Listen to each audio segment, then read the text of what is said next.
नमस्कार, स्वागत है आपका ईटी नाउ स्वदेश पर। मैं हूं आपके साथ पूजा त्रिपाठी और आप देख रहे हैं आज का बाजार। और इस शो में हम आपको आगे बताएंगे कि दिन भर आज बाजार का हाल कैसा रहा, किन शेयरों में आज एक्शन दिखा, कहां पे नजर रखे, कहां मंदी थी, इन सब के बारे में हम बात करेंगे। लेकिन मार्केट का एक शुरुआती चेक ले तो आज काफी शानदार क्लोजिंग देखने को मिली। 17,700 के पार निकला निफ्टी और निफ्टी के सभी शेयर हरे निशान में आज कारोबार कर रहे थे, तो काफी अच्छी तेजी देखने को मिली है। लेकिन दिन भर का एक्शन बताने के लिए मानसी इस वक्त हमारे साथ मौजूद है। मानसी, बताइए।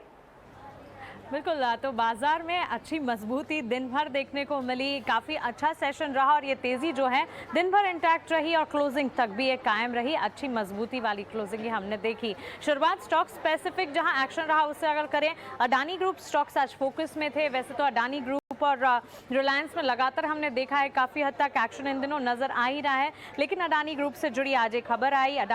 गौतम अडानी जो हैं वो दुनिया के तीसरे सबसे बड़े रिचेस्ट इंडिविजुअल के तौर पर शामिल हुए और ये खबर एक बहुत बड़ी खबर रही, क्योंकि भारत में एक तरह से कह सकते हैं भारत का नाम दुनिया में रोशन होता हुआ दिखा, क्योंकि इंडियन इंडस्ट्रियलिस्ट का नाम रिचेस्ट पर्सन कैटेगरी में 3rd नंबर पर आना एक बहुत बड़ी चीज़ थी। अडानी ग्रुप स्टॉक्स में अच्छी मजबूती, Adani enterprises, Adani total gas, Adani power जैसे स्टॉक्स में बढ़त के साथ दिन भर कारोबार देखने को मिला। इसके अलावा पतंजलि फूड्स, आज सुबह स्टॉक पर हमने डिस्कशन किया। पतंजलि फूड्स के एनालिस्ट मीट में जो इनके बिजनेस एक्सपेंशन से जुड़ी खबरें आई, उसका एक इम्पैक्ट था जो कि स्टॉक मूवमेंट में देखने को मिला। दिन भर स्टॉक में अच्छी तेजी के बीच कामकाज रहा और क्लोजिंग में भी हमने करीब 4 से 5% के अपमूव पर ही इन स्टॉक्स में ट्रेड देखा। साथ ही नेल्को स्ट्रॉन्ग अपमूव हमने देखा है, आज ही नहीं पिछले 6 महीनों से इसके ट्रेंड को अगर आप देखेंगे बढ़िया तेजी नजर आई और इस स्टॉक पर हमने आपको रिसर्च कर बताया कि स्टॉक में अपमूव के पीछे की वजह क्या है। फंडामेंटल्स काफी पॉजिटिव हैं। नॉन कोर एसेट मोनेटाइजेशन पर सरकार का काफी फोकस है, जिसके चलते बीईएमएल और साथ ही Shipping Corporation of India focus में रहे। अच्छी मजबूती के बीच दिन भर ट्रेड्स नजर आए। बाजार में स्टॉक स्पेसिफिक मूवमेंट की अगर बात करें, इनफैक्ट तमाम स्टॉक्स में अच्छी मजबूती ही दिख रही थी। कुछ चुनिंदा स्टॉक्स को अगर छोड़ दे वहां पर बिकवाली का दबाव था, बट अदरवाइज एचडीएफसी ट्विंस हो, चाहे बैंकिंग स्पेस से जुड़ी आईसीआईसीआई बैंक हो, इंफोसिस, कोटक बैंक, आज आईटी प्ले भी अच्छी तेजी ही दिखा रहे थे। ऑटो बिक्री के आंकड़े आने वाले हैं, इससे ठीक पहले ऑटोमोबाइल स्पेस पर भी फोकस रहा, खासतौर से 2 व्हीलर सेगमेंट से उम्मीदें ज्यादा हैं, तो यहाँ पर आयशर मोटर्स जैसे स्टॉक पर खासतौर से नजर रखनी चाहिए, क्योंकि वहां पर अच्छे आपको देखने को मिले। मिड कैप गेनिंग कैटेगरी में JSW energy, Oberoi realty, Adani total gas, SRF और साथ ही सीईएससी जैसे स्टॉक्स शामिल रहे। रियल एस्टेट पैक में लगातार बिफोर दी फेस्टिवल सीजन अच्छे तेजी के साथ कामकाज हम देख रहे हैं और ऐसे में हमारे एक्सपर्ट्स की तरफ से भी इस सेक्टर से जुड़े स्टॉक्स जैसे कि ओबरॉय रियल्टी, डीएलएफ पर लगातार राय भी आती हुई दिखी, तो इन सेक्टर्स पर खास नजर रखें। सेक्टर स्पेसिफिक एफएमसीजी में सबसे ज्यादा तेजी दिखी। आईटी सेक्टर एफएमसीजी के ठीक साथ साथ अच्छी तेजी दिखा रहे थे, इसके ठीक पीछे financial services, private bank, pharma, automobile space, हर तरफ मजबूती के साथ आज के सत्र में कामकाज दिखा। दमदार सेशन और क्लोजिंग भी काफी अच्छी यहां पर नजर आई।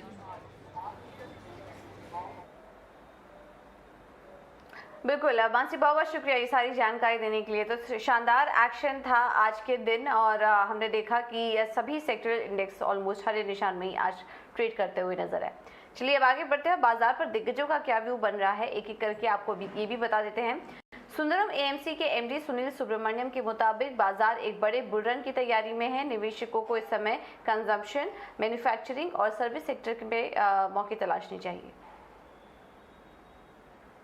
देखिए, मैं एक नया शब्द का इस्तेमाल करूंगा कि डीकपल्ड के बगैर हम एंटी कपल्ड एक शब्द को इस्तेमाल करेंगे। ये एंटी कपल्ड क्या होता है? मैं कह रहा हूं कि जी देखिए, जब दुनिया में लिक्विडिटी का माहौल फैला हुआ है, वो एक बेसिक नेसेसिटी कंसिडरेशन है। अभी ऑलमोस्ट $9 ट्रिलियन यूएस का पैसा पड़ा हुआ है और इक्वल अमाउंट जापान और यूरो की पड़ी हुई है, तो 15 से 20 ट्रिलियन डॉलर का लिक्विडिटी जारी है, नंबर 1। अब लिक्विडिटी वाटर जैसे अपना लेवल ढूंढता है, लिक्विडिटी अपनी बेस्ट पोजीशनिंग ढूंढती है, नंबर 2। और उस पोजीशनिंग में आप देखें तो वर्ल्ड इज पोलराइज्ड, इसलिए मैं डीकपल्ड नहीं एंटी कपल्ड कह रहा हूं कि एक है कमोडिटी इंपोर्टर्स, एक है कमोडिटी एक्सपोर्टर्स। मैं एडवांस देशों की बात नहीं कर रहा हूं, मैं इमर्जिंग देशों की बात कर रहा हूं। और ये लिक्विडिटी जो ज्यादा बहुत अपने देश में टिके रहती है, जैसे यूएस और यूरोप में, और उनके स्टॉक मार्केट या उनके डेट मार्केट के ऊपर निवेश होता है, एक सिग्निफिकेंट प्रोपोर्शन इमर्जिंग मार्केट को आता है, क्योंकि इमर्जिंग मार्केट के अंदर ही ग्रोथ पोटेंशियल बेहतर है एडवांस देशों के कंपैरिजन में। मेरे लिए final topping on the cake जो आइसक्रीम के ऊपर या जो टॉपिंग होता है वो होती है कि कैपेक्स का रिवाइवल स्टोरी, जो एक तरफ गवर्नमेंट तो अपनी हाथ पूरा उसमें इस्तेमाल कर रही है। 57% इस क्वार्टर में आपने ईयर ऑन ईयर कैपेक्स की ग्रोथ देखा गवर्नमेंट के खर्चे में, और स्टेट्स 26 स्टेट्स कुल मिलाकर गवर्नमेंट सेंट्रल गवर्नमेंट को मैच कर रही है कैपिटल एक्सपेंडिचर में। पर उसके अलावा प्राइवेट सेक्टर में भी आप डेटा देखें तो एक कैपेसिटी एक्सपेंशन की प्रोजेक्ट, एक तरफ पीएलआई के थ्रू, एक तरफ डोमेस्टिक डिमांड के थ्रू कैपेसिटी यूटिलाइजेशन वापस 72 को पार करके 75 की ओर जा रही है। लॉन्ग टर्म एवरेज 72 है। तो डोमेस्टिक डिमांड इतनी बढ़ने के कारण कैपेसिटी एक्सपेंशन की प्रोग्राम भी चालू हो गई है, ये डेटा बता रही है। तो आज इंडियन इकोनॉमी तीनों इंजन यानी मैन्युफैक्चरिंग, कंजम्पशन और उसके साथ सर्विसेज सेक्टर, बैंकिंग सेक्टर की हालत तो बताने की जरूरत ही नहीं है, क्योंकि ग्रॉस एनपीए नेट एनपीए गिर रहे हैं, प्रोविजन कवरेज इंप्रूव हो रहा है, न्यू एनपीए स्लिपेजेस, सो कैपिटलाइजेशन ठीक है, डिपॉजिट ग्रोथ फैबुलस है, और लोन ग्रोथ जो कोविड के टाइम में थोड़ी गिरी थी वो भी एक यू शेप रिकवरी, और इस साल के अंदर 15% की क्रेडिट ग्रोथ भी हम सामने देख रहे हैं। बिल्कुल, तो ये थे सुनील सुब्रमण्यम बाजार पर अपनी राय देते हुए। अब आगे बढ़ते हैं और एक और बड़ी खबर का रुख करते हैं। अब CMPDI की लिस्टिंग से जुड़ी एक एक्सक्लूसिव खबर निकल कर आ रही है और सरकार CMPDI यानी कि central Mine Planning and design institute के लिस्टिंग पर विचार कर रही है। ज्यादा जानकारी के लिए हमारे साथ सहयोगी प्रकाश प्रियदर्शी जुड़ चुके हैं। प्रकाश, बताइए। देखिए, जो हमें हमारे सूत्रों के हवाले से जानकारी मिल रही है उसके हिसाब से कोयला मंत्रालय ने CMPDI की जो लिस्टिंग प्रपोज़ल है उसके ऊपर चर्चा शुरू कर दी है। तमाम ऐसे पहलू हैं जिस पर चर्चा चल रही है, और योजना ये है कि जो भी रास्ते में रुकावटें हैं उसको दूर की जाए, और कोल इंडिया की जो ये होली ओन्ड सब्सिडियरी है उसको लिस्ट किया जाए, क्योंकि CMPDI जो है वो माइंस प्लानिंग और डिज़ाइन में से जुड़ी हुई कंपनी है।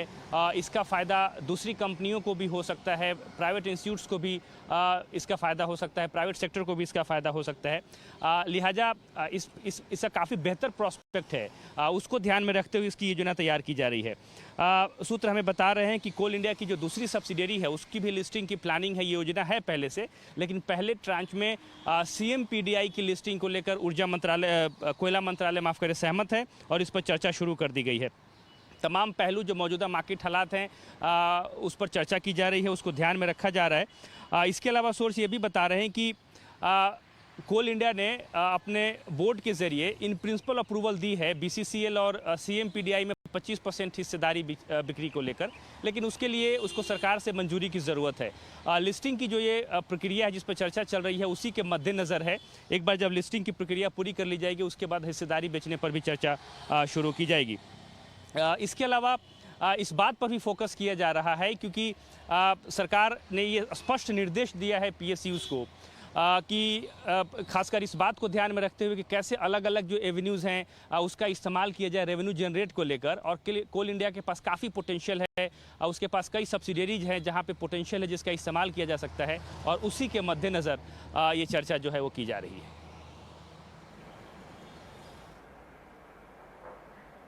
बिल्कुल, बहुत बहुत शुक्रिया प्रकाश ये सारी जानकारी देने के लिए। तो ये एक बड़ी खबर निकलते हुए आ रही है, Coal India Central Mine Planning and Design Institute के लिस्टिंग के प्रस्ताव पर विचार किया जा रहा है।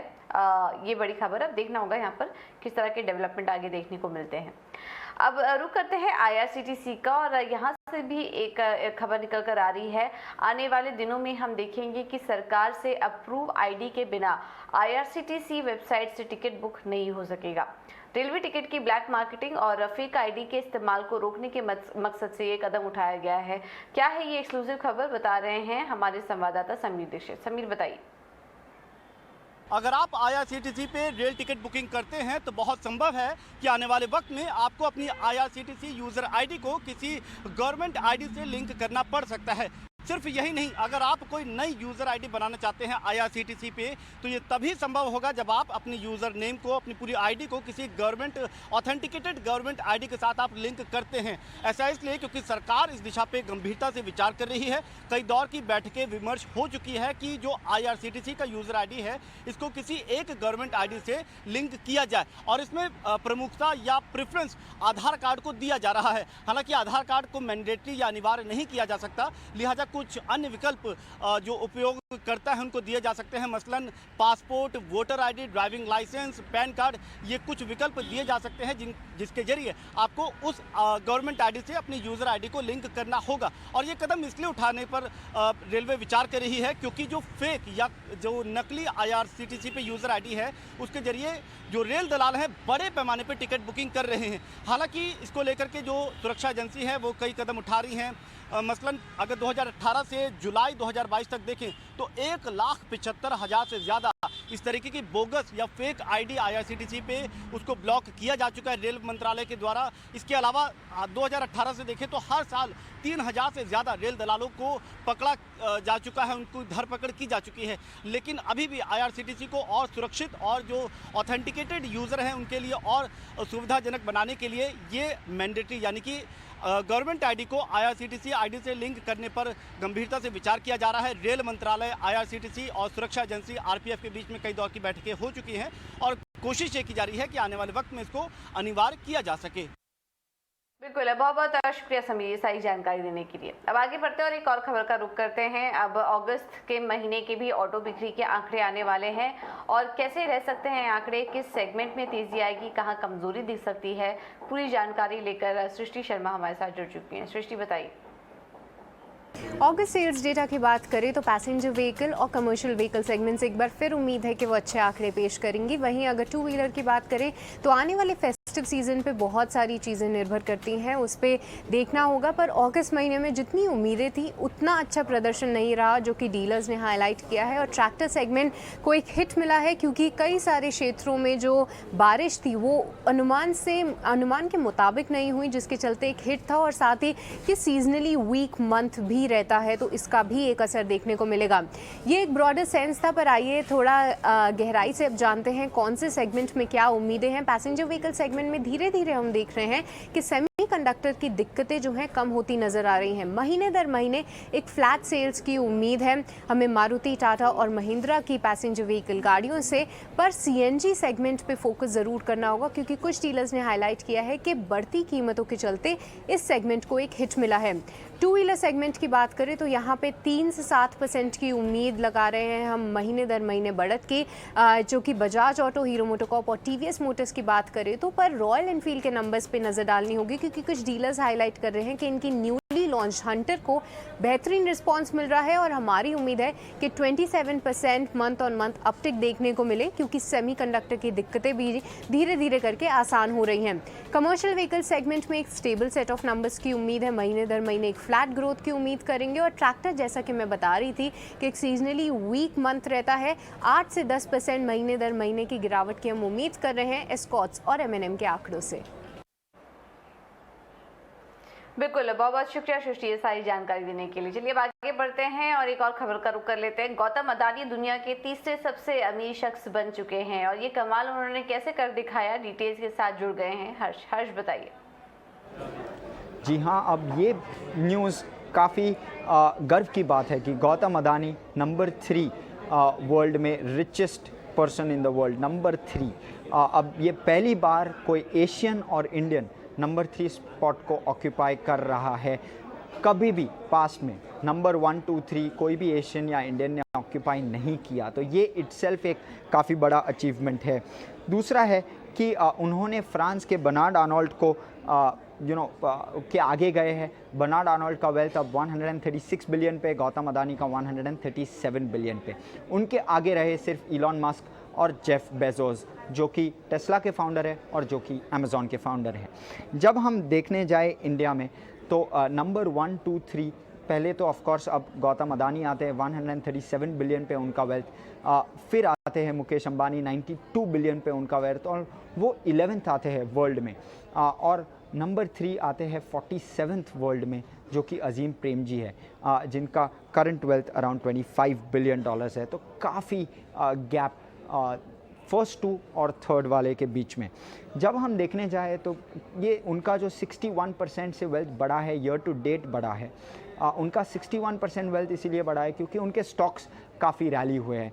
जब हम अदानी पावर को देखें तो 4 टाइम्स गया है ऊपर Adani power, Adani Wilmar 3 times ऊपर गया है, अदानी ट्रांसमिशन डबल हुआ है, अदानी टोटल गैस भी डबल हुआ है, अदानी एंटरप्राइजेस और अदानी ग्रीन एनर्जी दोनों ने 80% प्लस गेंस देखा है और ये ईयर टू डेट है सारे के सारे। तो ये सारे स्टॉक्स काफ़ी एक अच्छी रैली में, जिसके वजह से गौतम अदानी का वेल्थ सर्ज हुआ है, जिसकी वजह से उनका वेल्थ अब उनका नेटवर्थ जो कहते हैं अब 137 बिलियन पे। ये सारी जानकारी देने के लिए। अब एक और स्टॉक आज फोकस में था और वो है नेल्को। नेल्को में हमने देखा कि शानदार तेजी लगातार पिछले काफ़ी समय से देखने को मिल रही है और धीरे धीरे करके अब ये एक मल्टी बैगर बन चुका है। ये यहाँ तक कैसे पहुँचा, इसकी पूरी स्टोरी, ग्रोथ स्टोरी समझ लेते हैं और हमारे साथ शरद दुबे जुड़ चुके हैं पूरी जानकारी लेकर। शरद बताइए। जी बिल्कुल, आप कह सकते हैं कि टाटा ग्रुप का जो है ये एक रतन है स्टॉक, और नेल्को के स्टॉक रिएक्शन भी देखिए, एक महीने में 40% के ऊपर आई है और जब 2021 में रीस्ट्रक्चरिंग हुई थी तब से लेके अब तक जो है स्टॉक 5 गुना भाग चुका है। तो ऑफकोर्स ये तो ग्रोथ की बात हुई, लेकिन जो अभी ज़ोरदार एक्शन पिछले 2 या 3 ट्रेडिंग सेशन में देखने मिल रहा है, पिछले 3 सेशन में लगभग 25% स्टॉक जो है ऊपर चढ़ चुका है। अब इसका मेन रीज़न ये है कि इंटेलसाट के साथ जो है उनका एक करार हुआ है सैटेलाइट कम्युनिकेशन सर्विसेज के लेके। इसका मतलब आप प्लेन में अगर बैठे हैं तो आप जो है इंटरनेट सर्विस कर सकते हैं और उसके कारण जो है ये कनेक्टिविटी जो है ये देखने मिल सकती है। अब ऐलान के बाद जो है स्टॉक में अच्छी तेज़ी भी देखने मिली है, लेकिन एक चीज़ समझ लेते कि नेल्को करती क्या है। तो नेल्को जो है आपके सैटेलाइट कम्युनिकेशन सर्विसेज जो तो वीसैट बोलते हैं उसमें डील करती है। इसका मतलब फाइबर वाइबर नहीं लगता है और सैटेलाइट से ही जो है डेटा कम्युनिकेशन होती है और डेटा का जो है आप कह सकते हैं मूवमेंट्स देखने मिल सकता है। तो ये इसके कारण नेल्को जो है फेमस है। और याद रखिए मरीन में और आप कह सकते हैं हवाई जहाज़ में इसको यूज़ पे भी लेते हैं। लेकिन इसके अहम ग्रोथ ड्राइवर का है, क्या रैली हो रहे हैं स्टॉक्स के, उस पर भी फोकस करते हैं। तो सबसे पहले जो है सैटकॉम का कारोबार जो है बहुत स्ट्रॉन्ग है, अच्छा ग्रोथ है और रेवेन्यू पोटेंशियल बहुत स्ट्रॉन्ग है। इसके अलावा अभी देश में सिर्फ 4 वीसैट के लाइसेंसेस दिए गए। इसका मतलब जो है बिजनेस में एक मोट बन जाता है। और आगे जाते हुए जो है एंटरप्राइज और IFMC जो सेगमेंट्स है वहाँ पे पकड़ मजबूत बनी है, मार्केट शेयर गेन्स देखने मिला है और डिजिटल और एनालिटिकल सॉल्यूशंस पे भी आगे फोकस रहने वाला है। अब ये 2021 में रीस्ट्रक्चरिंग हुई थी कंपनी की। पहले कंपनी सिर्फ इक्विपमेंट्स बनाती थी स्पेस के लिए, लेकिन उनकी जो एक आर्म थी जहाँ पे सर्विसेज दे रहे थे सॉफ्टवेयर की, अब उसको भी शामिल कर दिया गया। उसके बाद से री रेटिंग स्टॉक में देखने मिली है। और हाँ, याद रखिए विमान और शिप ये सबसे इम्पॉर्टेंट जो है इनके यूजर्स रहे हैं। बिल्कुल, बहुत बहुत शुक्रिया शरद ये सारी जानकारी देने के लिए। चलिए फिलहाल इस बुलेटिन में इतना ही, लेकिन आप बने रहिए, खबरों का सिलसिला आगे भी 18 स्वदेश पर जारी रहेगा। नमस्कार।